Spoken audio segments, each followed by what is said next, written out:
હાલોલ ન્યૂઝીલેન્ડની મેચમાં ભારત અને ન્યૂઝીલેન્ડની મેચમાં પ્રેક્ષકો ઉત્સાહથી જોડાયા હતા.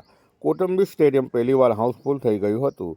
30,000ની ક્ષમતાવાળું સ્ટેડિયમ પહેલીવાર હાઉસફુલ થયું હતું. જોકે સ્ટેડિયમ સુધી પહોંચવા અને મેચ પૂર્ણ થયા બાદ બહાર નીકળવા માટે પ્રેક્ષકો ભારે ટ્રાફિકની અંદર ફસાઈ ગયા હતા.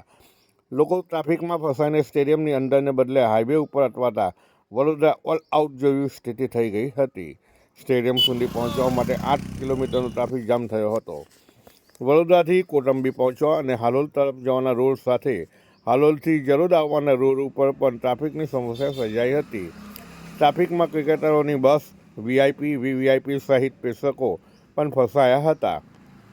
લોકો સ્ટેડિયમથી 1 થી 2 કિલોમીટર દૂર પોતાના વાહન પાર્ક કરીને સ્ટેડિયમ સુધી ચાલીને પહોંચ્યા હતા. મેચ રવિવારે બપોરે 1:30 વાગે શરૂ થઈ હતી. જોકે મેચ શરૂ થયા બાદ પણ મોટી સંખ્યામાં લોકો સ્ટેડિયમમાં પહોંચી શક્યા નહોતા. સ્ટેડિયમનું સાઉથ સ્ટેન્ડમાં અનેક સીટો ખાલી જણાતી હતી.